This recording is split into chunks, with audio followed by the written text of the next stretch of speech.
बहरहाल तुम्हें पाकिस्तान में स्मगल किया जाए तो तुम शक्ल सूरत से पूरे मुसलमान नजर आओ। तुम मुसलमानों का कुरान तो पढ़ लेते होगे। मैंने कहा क्यों नहीं, मैंने मालिर कोटला के एक मौलवी से कुरान पढ़ा था। शेख मेजर बोला बात खूब, फिर तो चंगी गल है। मैंने कहा मुझे कब और किस तरीके से पाकिस्तान स्मगल किया जाएगा। शेख मेजर ने मुझे घूर कर देखा और बोला इस सिलसिले में तुम्हें परेशान होने की जरूरत नहीं है। जब जाना होगा हमारा आदमी तुम्हें आकर ले जाएगा। इस अरसे में तुम्हें दिया गया जहीला सिगार और V2 गोलियां हम अपने पास रखेंगे। मैंने ब्रीफकेस खोल कर उसके सामने कर दिया। उसने गोलियों का पैकेट और सिगार निकालकर स्याह रंग के एक डिब्बे में बंद करके अपनी मेज की दराज में रख लिया और खड़े होकर बोला अब तुम जा सकते हो। मैंने फौजी अंदाज में सलाम किया और दरवाजा खोलकर बाहर आ गया। वहां मेरा गाइड ब्रेन गन लटकाए अटेंशन खड़ा था। उसने जीप तक मेरी रहनुमाई की। मैं जीप में बैठ गया। जीप चलने ही वाली थी कि मेरे गाइड ने बुलंद आवाज में ड्राइवर से कहा हॉल्ट जवान, मेजर साहब ने कहा है कि एक सवारी को रास्ते में उतारना है, ये अर्जेंट है। मैं जीप के पीछे बैठा हुआ था। सामने से तरपाल उठी हुई थी। कोठी के कोने वाले कमरे के बरामदे में एक बल्ब रोशन था। मैंने सोचा किसी फौजी या सिख मेजर के किसी मुलाजिम को शहर में ड्रॉप करना होगा। इतने में दरवाजा खुला और एक सिविलियन लिबास में मलबूस सिख अपने साथ एक लड़की को बाहर ले आया। मैंने फिर भी कोई ख्याल न किया। ये लड़की सिख मेजर के नौकर की बेटी या बीवी हो सकती थी। मैं खामोश बैठा अपने मिशन के बारे में सोचता रहा। सिख उस लड़की को लेकर जीप में मेरे सामने बैठ गया। मैंने देखा कि लड़की का रंग गोरा मगर चेहरा उतरा हुआ था। गेट की रोशनी उसके चेहरे पर पड़ रही थी। उसकी आंखों के नीचे हल्के पड़े हुए थे और उसने पंजाबी लिबास पहन रखा था। मैंने अब भी उस तरफ कोई ध्यान न दिया। हो सकता है ये लड़की उस सिविलियन सिख मुलाजिम की बीवी हो और बीमार हो, लेकिन लड़की के चेहरे पर मुझे एक अजीब सी परेशानी, वहशत और घबराहट नजर आ रही थी। वो सहमी हुई थी जैसे दुश्मनों के नरगे में हो। जीप चल पड़ी। लड़की ने सिख से कमजोर सी आवाज में पूछा अब तुम मुझे कहाँ ले जा रहे हो। लड़की का लहजा पंजाबी था मगर वो उर्दू बोल रही थी। सिविलियन सिख ने एक नजर मुझ पर डाली और फिर लड़की की तरफ मुंह करके बोला चुप करके बैठी रहो, तुम्हें तुम्हारे घर ले जा रहा हूँ। सिख के लहजे में सख्ती थी। लड़की किसी अच्छे घराने की लगती थी। उसका पंजाबी लहजा ना दो आबे का था और ना ही होशियारपुरी था और ना ही लुधियाने जालिंधर का था। उसने पाकिस्तान के पंजाबी लहजे में बात की थी। मेरे कान खड़े हो गए। ढाका फॉल के बाद मुक्ति बाहिनी वालों ने मशरकी पाकिस्तान से कई औरतों को अगवा करके कलकत्ते या दिल्ली लाकर फरोख्त कर दिया था। कहीं ये लड़की उन बदनसीब लड़कियों में से तो एक नहीं। मैं लड़की से बराह रास्त कुछ बोलने की पोजीशन में नहीं था, लेकिन मेरा दिल ये मालूम करने के लिए बेताब था कि ये लड़की कौन है। लड़की सर झुकाए खामोश बैठी थी। लड़की की आंखों में आंसू आ गए। उसने दुपट्टे से आंसू पोंछे और हिचकियां लेती आवाज में जैसे उसके मुंह से खुद ब खुद ये दुआ निकल गई, मेरे अल्लाह मैनू एना कोलों बचा ले। सिख ने लड़की को गर्दन से दबोच कर नीचे कर दिया और बोला अब बोली ते गर्दन ला दवांगा। बात साफ हो गई थी। उस लड़की को मशरकी पाकिस्तान से अगवा किया गया था। मेरा खून खौल उठा लेकिन खुद पर जबर करके बैठा रहा। जीप मिठाई वाले पुल से चंद फरलांग पीछे दिल्ली के बाजार हुस्न वाले इलाके में दाखिल होकर एक बाजार के कोने पर रुक गई। सिख लड़की का हाथ पकड़कर उसे करख्त लहजे में कहा चलो तुम्हारा घर आ गया है। लड़की जीप से नहीं उतर रही थी। सिख उसे घसीट कर जीप से नीचे ले गया और ड्राइवर की सीट की तरफ मुंह करके बोला ठीक है जाओ। मैंने बाजार के उस मकाम को गौर से देख लिया जहाँ बिजली के दो खंभों पर मरकरी लाइट रोशन थी और खानदानी मनसूबाबंदी का एक हिंदी बोर्ड लगा हुआ था। बाजार से हारमोनियम और गाने की हल्की हल्की आवाजें आ रही थी।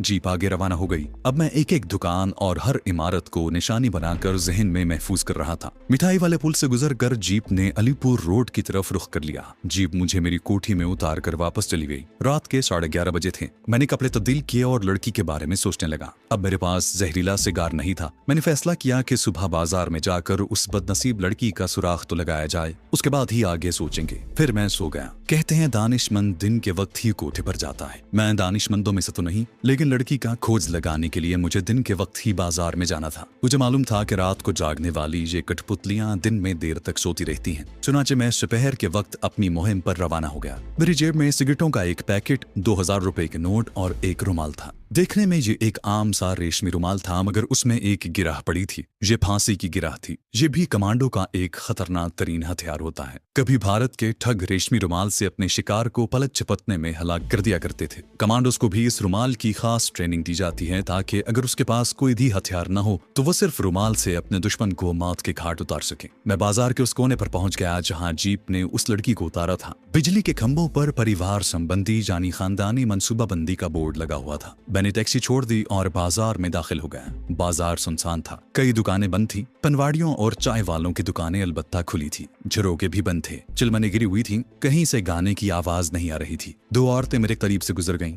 बाजार काफी बड़ा था। खुदा जाने वो सिख उस लड़की को लेकर किस मकान में गया। मुझे यही खोज लगाना था। मैं एक चाय वाले की दुकान में जाकर बैठ गया और चाय का ऑर्डर दिया। मेरा टारगेट उस होटल में काम करने वाला वो लड़का था जो चाय वगैरह ले जाता था। उन लड़कों को सब खबर होती है, लेकिन मुझे जिस नौकर ने चाय का कप ला कर दिया उसने मेरे पूछने पर बताया कि वो सिर्फ दुकान पर ही ग्राहकों को निपटाता है। मैंने जेब से 2 रुपए निकाल कर उसे टिप दी तो वो बेहद खुश हुआ और बड़ी राजदारी से मेरी तरफ झुककर बोला, हुजूर आपको कहीं पन्ना बाई की तलाश तो नहीं? वो फर्रुखाबाद गई हुई है, अगले महीने आएगी। कई लोग उसका पूछ गए हैं। मैंने सोचा उससे ही कुछ मजाकरात हो जाने चाहिए। मैंने उसे अपने बारे में बताया कि मैं पंजाब से आया हूँ, आगे कलकत्ता जा रहा हूँ। चंडीगढ़ में 3 कोठे चलाता हूँ। कलकत्ते में मशरकी पाकिस्तान से अगवा की हुई औरतें लाई गई हैं, इसलिए वहां जा रहा हूँ। लेकिन भिनत पड़ी है कि यहाँ भी ऐसी औरतें मौजूद हैं, लेकिन मैं किसी से वाकिफ नहीं। मैंने जेब से 10 रुपए का एक नोट निकाल कर उसकी तरफ बढ़ाया। उसने जल्दी से नोट लेकर सदरी की जेब में रखा और झुककर बोला, हुजूर यहाँ सिर्फ एक ही लड़की आई है, बंगाल से, पंजाबन है, रुकमनी बाई के पास है। आप कहें तो मैं किसी से बात करूं?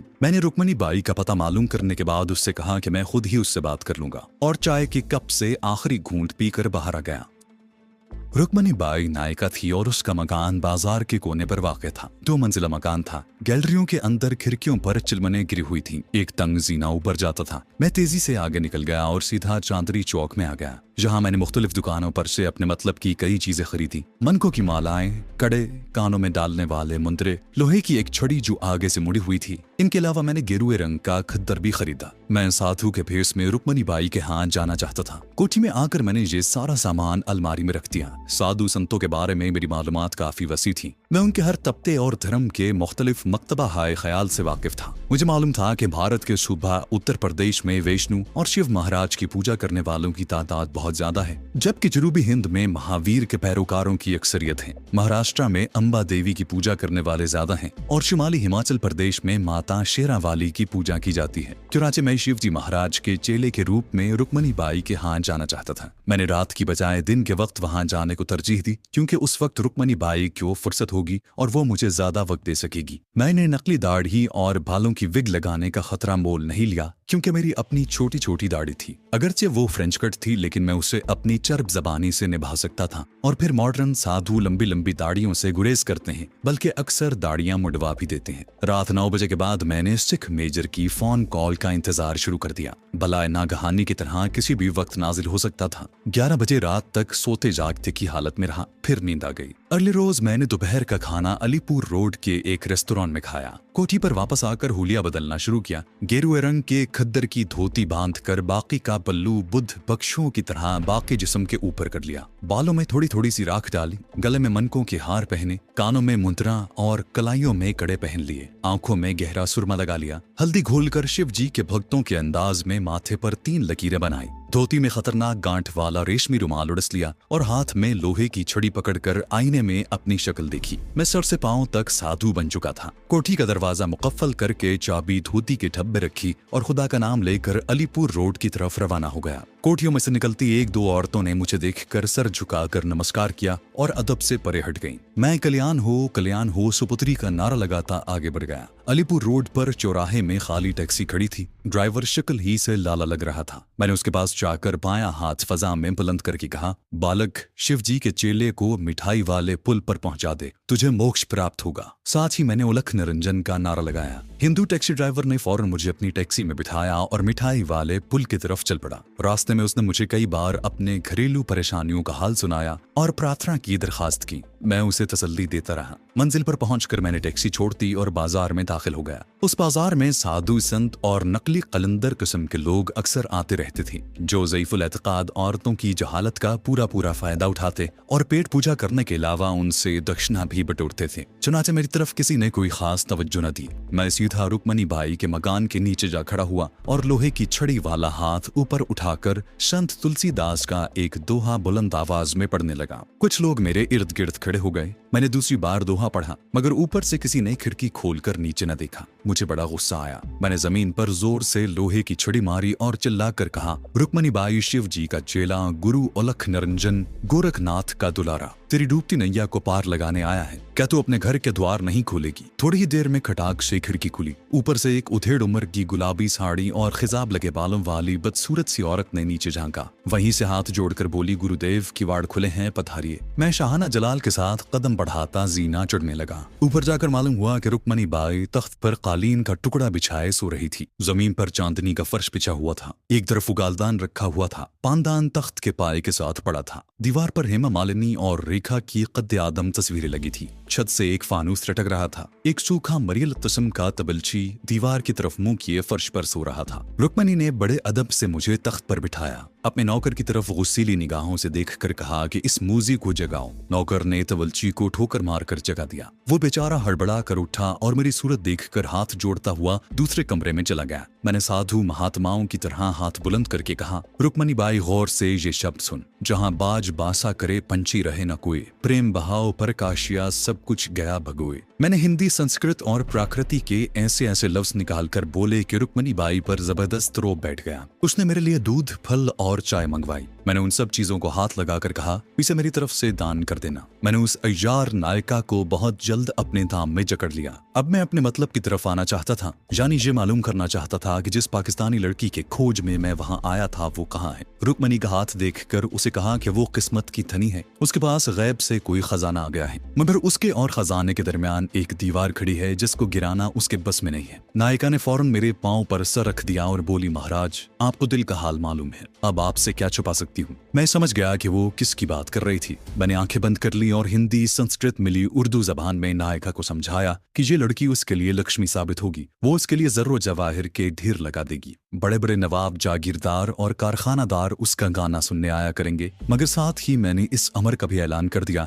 कि इस वक्त लड़की के सर पर सनीचर सवार है और उसका असर जायल करने के लिए मुझे एक खास अमल करना पड़ेगा। वो दौलत की रेल पेल का सुनकर खुशी से निहाल हो गई तो मैंने उसे सूरज ढले अपने आश्रम में लाने का हुक्म दिया। पहले तो कुछ हिचकिचाई, लेकिन जब मैंने उसे बताया कि अगर शिव जी की मूर्ति के उसे फेरे न दिए गए और ऋग्वेद के मंत्रों का जाप न किया गया तो ये लक्ष्मी उसके हाथ से निकल जाएगी, वो तैयार हो गई। मैंने उसे बताया कि मेरा आश्रम कुतुब साहब की लाट के पीछे शमशान भूमि में है। ये जगह मैंने पहले से देख रखी थी। मैं राम नाम का जाप करता पुरजलाल अंदाज में जीने की तरफ बढ़ गया। जब मैंने महसूस किया कि उस बाजार से काफी दूर निकल आया हूँ और मेरे पीछे कोई नहीं लगा हुआ तो मैंने एक टैक्सी पकड़ी और उस पर सवार होकर चांदनी चौक का रुख किया। जहाँ एक दुकान पर देवी देवताओं की मूर्तियां बिकती थी। मैंने शिवजी महाराज की एक छोटी सी मूर्ति और एक पीतल की सामग्री, थोड़ा सा ऊत लोबान खरीदा और अपनी कोठी में आकर शाम होने का इंतजार करने लगा। मुझे खूब मालूम था कि बुढ़िया लड़की को लेकर अकेली नहीं आएगी, उसके साथ उसका कोई पालतू गुंडा भी होगा। लिहाजा मैंने खतरनाक रेशमी रुमाल अपने पास रखना मुनासिब ख्याल किया। मैं नहीं चाहता था कि शाम ढले शमशान भूमि में खून बहे और इंसानी चीख भी बुलंद हो। सूरज गुरूब होने से पहले ही मैं कुतुब साहब की लाट के अकब वाले वीरान शमशान में पहुंच गया। यहाँ एक अंधेरी कोठरी खाली पड़ी थी। मैंने उसका फर्श साफ किया और बीच में एक पत्थर रखकर उस पर शिवजी महाराज की काली मूर्ति टिका दी। सामने सामग्री रख दी और उसके पीछे जमीन पर बैठकर इंतजार करने लगा। सामने इमली और नीम के दरख्तों में से कुतुब साहब की लाट नजर आ रही थी जिस पर सूरज की धूप ऊपर जाते हुए मांद पड़ने लगती थी। दूर पार की तरफ से बच्चों की खेलने की धीमी धीमी आवाज आ रही थी। सूरज गुरूब हो गया। शमशान भूमि में अंधेरा उतर आया, मगर अभी शाम और रात के दरमियान वाली फीकी फीकी रोशनी बाकी थी। मेरी आंखें कुटिया के खुले दरवाजे में से बाहर दिख रही थी। दफतन खुश्क पत्तों पर कदमों की चाप सुनाई दी। शमशान के गरबी चबूतरे के पीछे से कुछ इंसानी साए उभरे। उनका रुख मेरी कुटिया की तरफ था, क्योंकि कुटिया में सामग्री में जलते चिरागों की रोशनी हो रही थी। मैंने हरिओम का जाप शुरू कर दिया।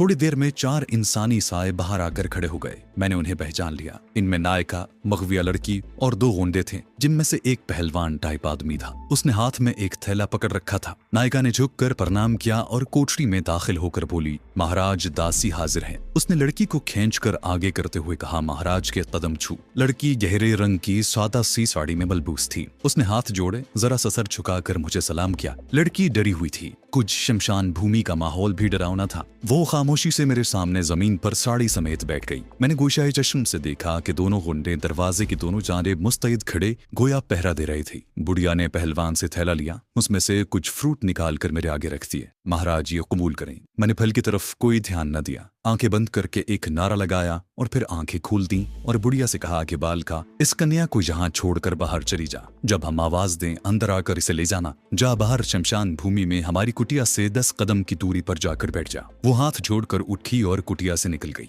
मैंने चिल्लाकर आवाज दी, अपने राक्षसों को भी साथ लेती जा। दरवाजा बंद कर दे, खबरदार दरवाजे के करीब आई तो भस्म हो जाएगी। नायिका ने दरवाजा बंद कर दिया। मैंने उठकर दर्ज में से देखा, वो दोनों गुंडों के साथ 10 कदम नापती आगे इमली के दरख्तों की तरफ जा रही थी। फिर वो शाम के अंधेरे में दरख्तों के नीचे जाकर बैठ गई।